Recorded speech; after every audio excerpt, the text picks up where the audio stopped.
good evening, everyone. It is 6 p.m., June 7th, 2021. It's time to call the city council meeting to order. Ms. Rhodes, roll call, please. Yes, sir. Mr. Austin? Here. Mr. Blankenship? Here. Mr. Hucam? Ms. Jones? Here. Ms. McGinnis? Here. Mr. Bryan-Erson? Here. Mr. Tate? Here. Sir, you have a form. Thank you, ma'am. Mr. Brian Reese, can you do the prayer pledge, please? Will invite you to join me. My Father, we come to you this evening thankful and grateful again for the beautiful weather outside tonight, as well as just the blessings of life. And we do want to pray tonight to be with this meeting as we see the swearing in of a new officer and all of the matters of old business and new business. Lead and guide and direct the decisions that are made. And I pray that it would be all for the good and benefit of our city. And I pray that you continue to help us to grow and to grow well and to grow right. Pray your blessing on this meeting tonight. In your name we pray. Amen. Stand for pledge. I pledge allegiance to the flag of the United States of America and to the republic for which it stands, one nation, under God, indivisible, with liberty and justice for all. Be seated. Thank you, Brian. Okay, that gets us to announcements, presentations, and public comment. Tonight, the first item here for presentation, promotion of Nathan Long to lieutenant in the fire department by Fire Chief Matt Cole. And after that, we'll do the swearing in of the new police officer, John Hale, with Chief Cochran.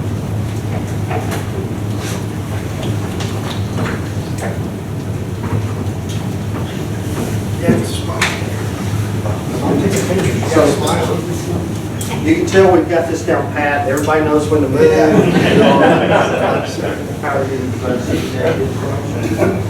Sure you are.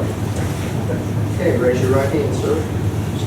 I, Nathan Long, have been promoted to the office of lieutenant in the city of Franklin Fire Department. I swear that I will support the Constitution of the United States of America, the Constitution of the State of Indiana, and the rules and regulations of the Franklin Fire Department. I swear that I will obey all the lawful orders of my superior officers and faithfully discharge the duties of said office to the best of my ability. Congratulations, sir.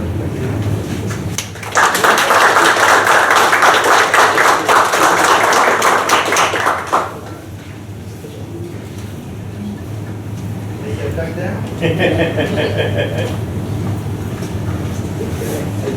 Turn around so your picture gets ready. All right. Thank you.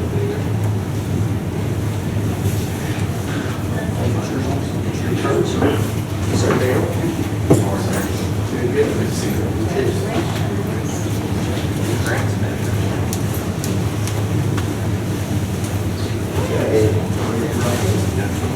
I, John D. Hale, I, John D. Hale, a member of the Franklin, Indiana Police Department, a member of the Franklin, Indiana Police Department, do solemnly swear do solemnly swear that I will support the Constitution of the United States of America, that I will support the Constitution of the United States of America, the Constitution of the State of Indiana, the Constitution of the State of Indiana, and that I will faithfully discharge all of my official duties. and I will faithfully discharge all my official duties. Congratulations, Thank you, sir. sir.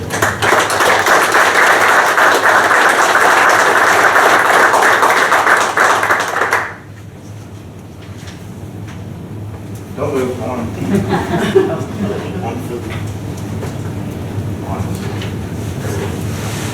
Thank you. Appreciate it.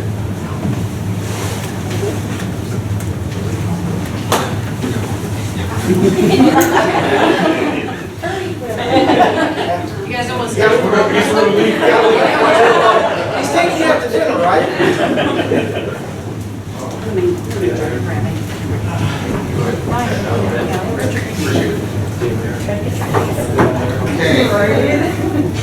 Okay. Matt's here for the announcement. Yes, so, If you recall, about this time last year, I asked permission to enter into a software agreement with a company from Target Solutions, and we promised that it would help improve our training, documentation of training, and possibly our insurance service organization rating, which goes into how property taxes is, property insurance is figured. So we did that. Last year, we documented 370 fire training hours per fireman, and the year before it was only 74 hours of documented training. So, with that being said, it's a 6-year process, usually for ISO. We were in our 3rd year. However, in February, I invited them back to do a re-evaluation, and just late last week, I was told that we are going to move from a 4/4X city to a 3/3X city, which is actually an improvement, even though I'm kind of going down the numbers. And the big thing is our training scores improved by 142% since 2018. Just a little insight is there are 3 Class 1 cities in the state of Indiana, 30 Class 2s, and now 45 Class 3s, and then 139 Class 4s. So, and that takes effect September 1st of this year, so hopefully if you got to renew your house insurance or business insurance, you will see a slight decrease. And I appreciate you guys allowing us to have dual contracts for like 6 months last year to make this happen. So So it's kind of like golf, be a hole in one, we're good. yes, sir. And just so you know, the 3 is for our hydrated areas, and since we do have like Paris Estates and what we contract with Lydia, Franklin Township Trustee, I should say, the 3X just means that's our non-hydrated areas. It is an improvement for them too, but just since they don't have fire hydrants, the coverage is a little bit different for them. As Ms. McGinnis probably knows, since she lives in Paris Estates. So thank you so much. Thank you, Chief. Okay, any other announcements, presentations, or public comment this morning? Yep. On behalf of Discover Downtown, guys, I'd like to thank you all for your support and backing. Strawberry. I got one in, so appreciate your backing. Thank you, sir. Any other announcements, presentations, or public comment? Okay, hearing none, we'll go to the consent agenda. To approve the consent agenda is written. Second. Second by Mrs. McGinnis. All those in favor? Aye. Any opposed? Hearing none, we will go into old business. Read old business by title only. Second. Second by Mrs. Jones. All those in favor of reading old business by title only? Aye. Any opposed? Okay, thank you for not opposing, because I don't want to read all this. Okay, this is a public hearing. Item number 1, Common Council Budgetary Ordinance number 21-13, an additional appropriation of local road and bridge matching grant fund capital 2020, part 2-270-006, 400 in the amount of $221,594 for President Jane Rhodes. Yes, thank you. As I stated last meeting, in fact, the next 3 items are matching from the city for the community crossings grant, which we were awarded, which was $1 million. And this is giving me the okay to move the money into the community crossings matching fund. Okay, this is a public hearing, so at this time I'll open it up for public hearing. If anybody has, in the audience has any questions for Mrs. Rhodes or myself or the council? Hearing none, we'll close the public hearing. Any other questions from the council? If not, we're ready to move forward. I make a motion to approve Common Council Budgetary Ordinance number 21-13. Second. Second by Mrs. McGinnis. All those in favor? Aye. Any opposed? Hearing none, thank you. We'll go on to item number 2, Common Council Budgetary Ordinance number 21-14, an appropriation reduction ordinance NDH, capital 400, $500,000, and LRS, local road and street, capital 400, $44,554. Again, clerk treasurer Jamie Rhodes. This also goes along with the community crossings grant. Okay, and this is also this ties right on to what Ms. Jordan has already told us, right, 3. So this is also for a public hearing. Any further questions from anyone? Hearing none, we'll close the public hearing. Move to approve common council budgetary ordinance number 21-14. Second by Mr. Taylor. All those in favor? Aye. Any opposed? Hearing none. Item number 13, common council budgetary ordinance number 21-15, additional appropriation local road and bridge matching grant fund, $400, $1 million, clerk treasurer, Jane Rhodes. It's now after you have okayed me to move the money.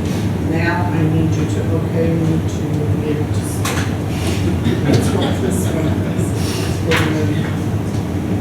So now we will open this up again to public hearing. Is there any questions on how the money is going to be spent?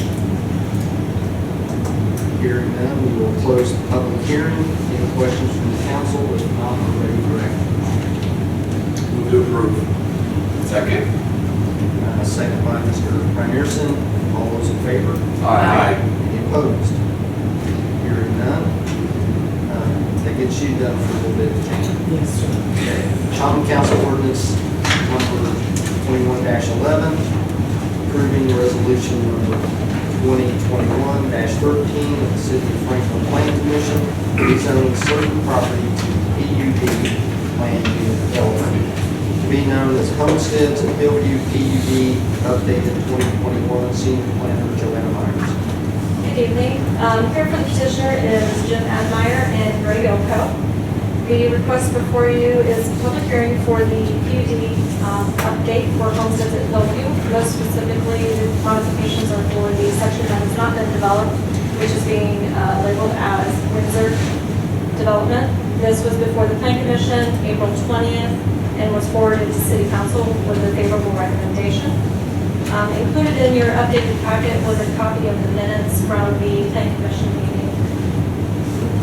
Based on information that was shared with the petitioner by adjoining property owners, and then in a follow-up discussion with the petitioner, they have voiced some great concerns of the proposed trail connectivity from the Eastview Drive Greenway Trail through and between lots 77 and 78 to connect to what would be the public sidewalk along Milltown Drive.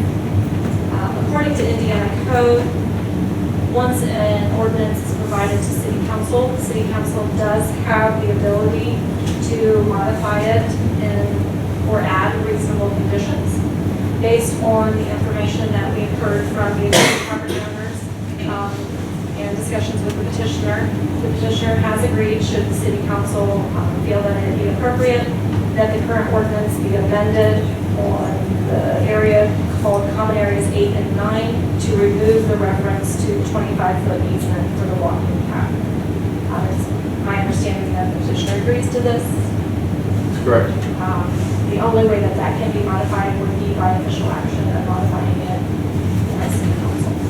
Also, what was brought to my attention is I have a typographical error on Exhibit B, page 1. Under minimum living area, Windsor, for one story, it should read 1,700 square feet instead of 16. So it is ready for public hearing. If I might add, Councilman Mr. Reiners, of course, is your representative to the planning commission. At the conclusion, as Joanna, you have the minutes, and I think it was actually myself that suggested to Mr. Admeyer, Mr. Elko, that they meet with those persons who appeared from homes from Hillview Estates and perhaps discuss with them their concern about this walking path. I think that occurred. A very good meeting, as I understand it, after the planning commission meeting. I was then contacted by Mr. Admeyer and said, we would just take that, we would just withdraw that request. Remember, this is a PUD.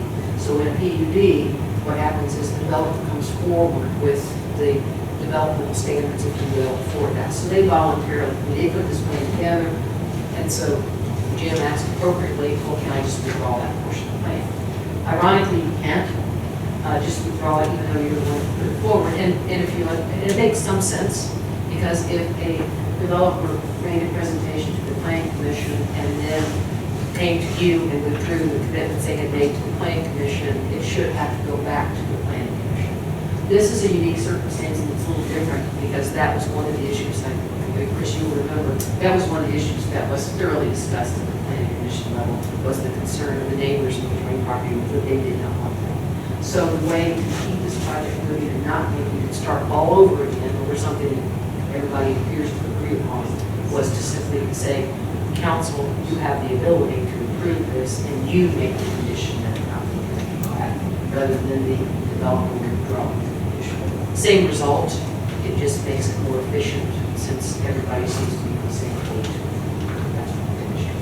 That's the history behind it.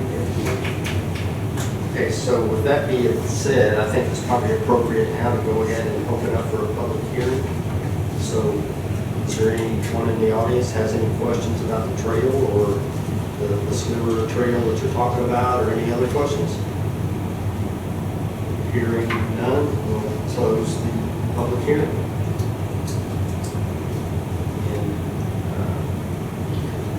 To assist, if you are so inclined as a council, I think the request would be that you approve the common council resolution ordinance, common council ordinance number 21-11, approving resolutions 2021-13, with the condition that the 25-foot easement between lot 77 and 78 be removed from the document. it's exactly what I thought. I'll make that motion. Second. So a motion by Mr. Austin, a second by Mr. Taylor. All those in favor? Aye. Any opposed? Hearing none, motion carries. Okay, thank you, Joanna. And thank you for meeting with the homeowner about that. Oh. Make this process much Thank you. The next item is also Mrs. Myers. Mrs. Myers. Common Council Ordinance number 21-12, approving resolution 2020-30 of the City of Franklin Planning Commission, amending zoning ordinance, Article 3, zoning district, Article 7, development standards, and Article 13, definitions and subdivision control ordinance, Article 6, subdivision standards to be known as zoning ordinance and subdivision control ordinance amendments 2021. Senior Planner Joanna Myers. Good evening. Also, this request was heard by the Planning Commission on April 20th and was forwarded with a favorable recommendation to City Council. The ordinance amendments that are proposed here are presented for one of multiple reasons. Either the Board of Zoning Appeals have been seeing the same sort of request going before them, which indicates that something needs to be updated in our ordinance. The other reason modifications are being requested is that there are sometimes changes in the industry, and we just need to keep up with those standards. The other reasons that we propose modifications is if we find that there are areas that need further clarification.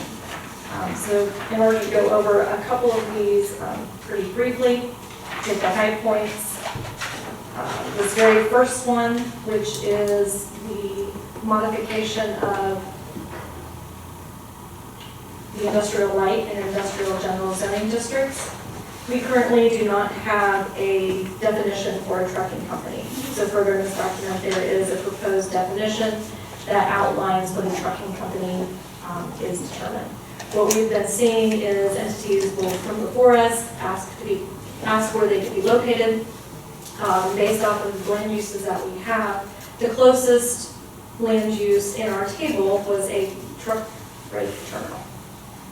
We then get many questions back from trucking companies saying, well, we don't do this, we don't have that, how can you classify us as a truck freight terminal? So in order to make that a little bit clearer, we're proposing that actual definition for trucking company. With adding the definition of trucking company, we then have to add it to our land use table and establish in which zoning districts is that use appropriate, and where it's appropriate as permitted use, special exception, or not permitted.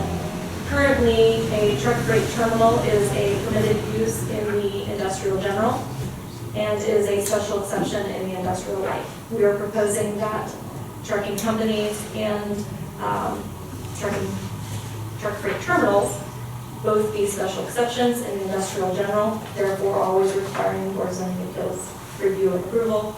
And in the industrial light, currently truck freight terminal is a special exception, and we're proposing to add trucking company as a special exception. In addition, in the industrial light zoning district, it does not include the general industrial production as a permitted use, but if you go and look at that definition, it very much suits the industrial light, so we're proposing to add that as a permitted use. And that's also consistent with how many of the industrial light properties are currently operating. In the gateway overlay, we are just adding some clarification on types of material used for structures. And multifamily, one of the areas that we get lots of questions is our current ordinance requires that 2.5 off-street parking spaces be required for each dwelling unit. With how things have changed, we have found that this is no longer appropriate. We're proposing it to be reduced to 2 off-street parking. However, if there is enclosed garage units, since most of those garage units are actually used for storage and not vehicles, we're adding some additional language to clarify that. For parking location, we currently have where any lots exceed 50 parking spaces, only 40% can be in the front yard. This is not practical, but we're requesting it be strict. And it's in non-residential areas. That's non-residential. Just some clarification on loading standards of where it can be located in the front yard would be limited only to industrial. If it's commercial or institutional uses, all loading docks would have to be on the side or the rear. We've seen a lot of variance requests, especially on the east side and Linville Way, because of that requirement. Also, one of the areas that we've seen a lot of confusion and how the development has changed. For maximum driveway widths, it used to be, or currently is, 22 feet in width. We're proposing that there be a calculation based off of the size of the lot, that a maximum of 40% of the lot width. However, no driveway can exceed 32 feet in width. However, if you have a very narrow lot, you are required at least 16 feet. So at least you can have something that functions appropriately. And then we currently do not have anything that outlines a lane width for a drive-through. So we have proposed to add 11 feet for drive-throughs, which is consistent with all the Board of Zoning Appeals approvals that have been granted to date. As mentioned, trucking company is now has a definition. In the subdivision control ordinance, there are standards regarding landscape islands being provided in the middle of the cul-de-sac. That is not practical. We're requesting that be destroyed in its entirety. And then one of the waiver requests that we have seen on a number of occasions is in regard to block lengths. Currently, they shall not exceed 800 feet. We're proposing it to be increased to 1,200 feet in length, which is consistent with the waiver request that we're granting. And then the mayor's favorite is the street trees. Two things, well actually, a lot of things are changed in this one. Mainly the big difference is where street trees can be located. So currently, street trees are required to be located between the curb and the sidewalk. That area is generally 4 to 5 feet in width. There's utilities in the location, there's sidewalks, there's all sorts of stuff. So we are modifying that to state that street trees can be planted within 10 feet of the right-of-way. In cases where they cannot place them on site within that 10 feet, in very rare instances can they then put them within the right-of-way. So that way we have some diversity. And instead of one street tree for 35 feet of frontage, it is now proposed to be one street tree for 40 feet of street frontage minus any width of the driveway. that's been a big issue, because if you have a 60-foot wide lot, technically, under the current standard, you're required 2 street trees, and the driveways are running, roughly 20, so then you're putting 2 street trees in a 40-foot area, which is not practical. And also, reducing the caliper tree from 2.5 inches to 2. And then under the list of prohibited trees, there's a number of them that have been struck, and then a couple of them that have been added. And then the last one is in regard to drainage and drainage easements for ponds. We found that those developments that are having the top of bank be essentially the rear lot, or at the rear lot line of the properties, and then imposing that 20 feet on the lots has created a lot of issues. One, with the slope of those properties, the use of those individuals' backyards, the location of fences. So we wanted to make a clarification that that 20-foot easement must be included within the common area. Thank you, Joanna. You put a lot of hard work in this. I would just add, anecdotally, that the things that are in here are usually things that the board has seen on multiple occasions and granted. We obviously get lots of different requests that are actually based on these are ones that almost universally and always granted because it makes more sense. And then they can look at us and say, yeah, the other one leaves. So at that point in time, it's time to update the ordinance. So it's ready for public hearing.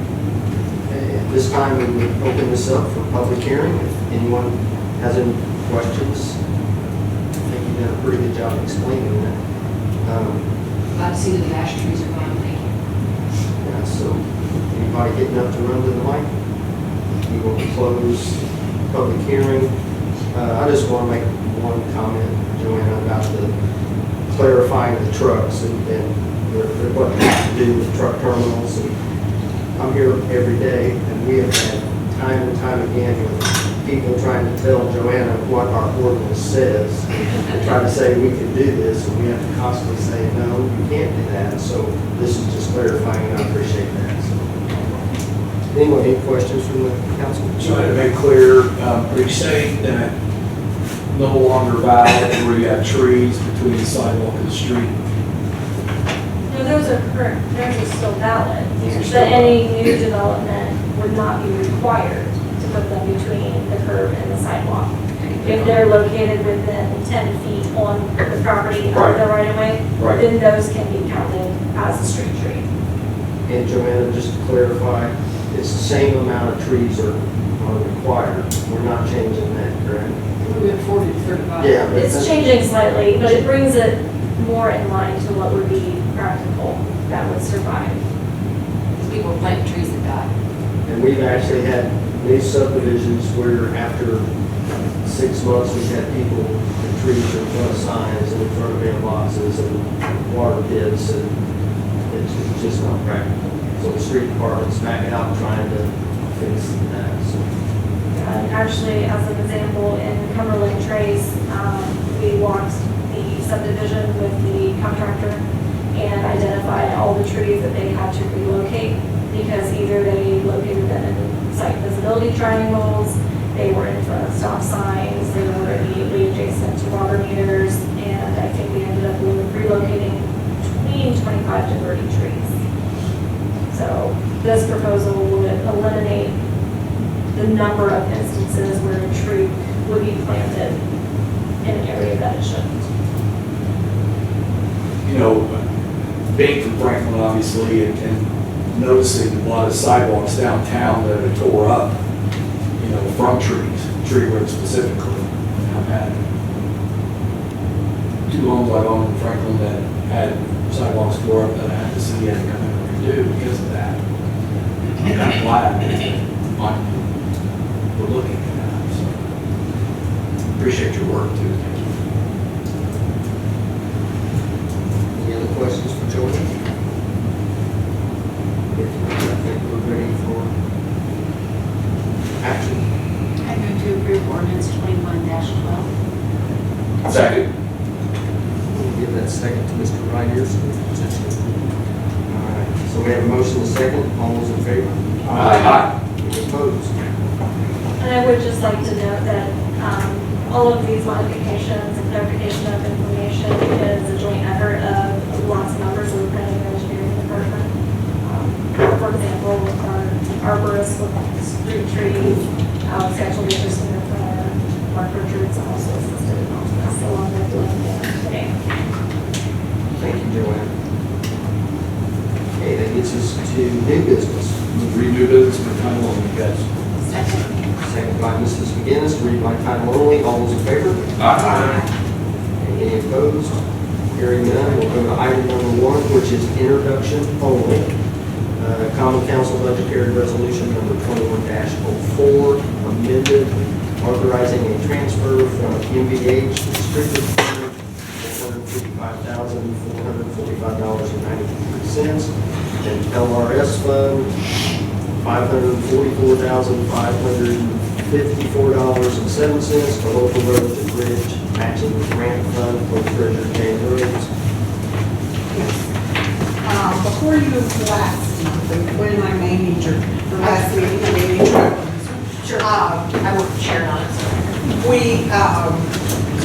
we're going to take $455,100.93 out of NPH restricted. Upon reviewing those funds, we found that it would be more fiscally prudent that we take it out of LRS. And so last meeting, you heard that we were going to take it out of NVH. Now we're going to leave it in NVH and take it out of LRS. But it is all for the community crossings matching grant. We have money, it's no new money, but as you know, we previously took money out of MBH, we want to make sure we don't go in the red. If you withdraw, so it's all there, and there's plenty of money. And LRS money can only be used for roads. So it makes more It's sense. really restricted. We're in NVH, we have a little more leeway for how we can do it. So it seemed more prudent after talking to Sharon, and maybe move it out of this account, so that's what we asked. Okay, so that was introduction only. If there's any questions now, certainly ask Ms. Rhodes or Ms. Gray if you need. If not, we'll do that next week. No questions, we'll go on to item number 2, Common Council Resolution number 21-21, a resolution to opt out of the opioid settlement prudent to Indiana Code 4-6-15-2. City Attorney Lynn Gray, and we can take action on this one tonight. Yes, sir, and my apologies to Ms. Jones, since you've already heard this, I will try to thoroughly that morning. As you will recall, I think some of you were on the council at the time, back in March of 2018, I requested the city the authority to participate in the class action lawsuit that is pending out of Ohio, including Judge Polster's court, where numerous municipalities and entities throughout the state, including counties and some other states, have joined in litigation against opioid manufacturers as well as opioid distributors related to the opioid crisis. We did that, we joined in, we've been actively participating in that since 2018. There have been numerous lawsuits about against different entities and settlement discussions. There is no settlement at this point in time. And what I believe is probably an indication that there is a thought that there will be settlements in the future. Various attorney generals of the states, including the Indiana Attorney General and the equivalent of an Attorney General in other states, have all banded together and have approached litigation together as state entities and have named 4 potential target defendants to go after and ask for settlement to address the opioid crisis. I see that as a positive sign. Quite frankly, I thought, okay, now they realize maybe there is something there, and so they're banding together to do it. At the end of the legislative session, our legislatures in passing the budget bill also included a provision in law that said that if the Indiana Attorney General does a settlement and receives funds from the settlement, any municipality or county that is located within the state of Indiana, they also participate in that settlement and get a portion of the proceeds. However, when you look at it, it is only entities that have been sued as of July 1st of this year, which in their lawsuit, it's 4 entities, doesn't include pharmacies and things like that, which I think are potential target defendants. And if they do settle it, it will be divided amongst 50 states, and then any money that Indiana gets, 85% of it goes to the state. The remaining 15% is then divided up between counties and municipalities based on population. I do not know the outcome of any of these litigations, one we're involved in currently, or the ones that the Indiana Attorney General is. I do not know when those will be. However, if we are going to remain in our lawsuit, we have to opt out of the Indiana Attorney General's lawsuit. And we have to do that by June 30th of 2021. It is my recommendation that we do so, because I think the likelihood of recovering anything to the extent we ever do participating with the Indiana Attorney General, just by sheer numbers, the fact they only sued 4 entities, the fact that they only sharing 15% and 100%, makes it seem to me unlikely that there will be a recovery, and a better chance of recovery without knowing what's going to happen if we remain where we are. But that is a decision that has to be made by the council as well as the board works did approve that. If we opt out under the law, we have 60 days to opt back in. I can't imagine how we would opt out and opt back in. My duty is to advise you of the law. So that is what is before you. Do we stay or do we go? That's the question. Then we can take action on this tonight. Yes, in fact, we probably need to. Yes. The Board of Works felt that we would go with the recommendation as provided by council because she always thinks that's good advice. So we did vote to approve it. This is on. This will be the one time. It's a shot in the dark. I don't have any idea what's going to happen. Right. Thank you for the encouragement. Thank you for the kindness. I appreciate that. It just seems to me that having a small piece of the pie that has to 4 target defendants is not, is having a larger piece of the pie of 77 targets. Well, it was interesting when I was at the State Department of Health, I actually worked on a portion of this for a small amount of time at the Attorney General's office. So I know which case you're referring to, and I would wholeheartedly go with Lynn's advice on this. Thank you, that's important. Is that a motion? I'll make an emotion if you want me to. I appreciate your insight. I'll second. Okay, so Mrs. McGinnis has made a motion to opt out of Common Council Resolution 2121, and Mrs. Jones has seconded. Yes. All those in favor? Aye. Any opposed? Okay, hearing none. There isn't any other business, so that gets us to council comment. And if the council doesn't mind, I'd like, Rosie, I just want to give you an opportunity to say something. And here's why. I'm sitting here thinking how quiet you've been tonight. In most council meetings, you don't say a lot, but you mean a lot to our community. And I wanted to be able to say that because you and I work together quite a bit on some stuff with businesses. And if you have anything to say, always feel free. Thank you for that.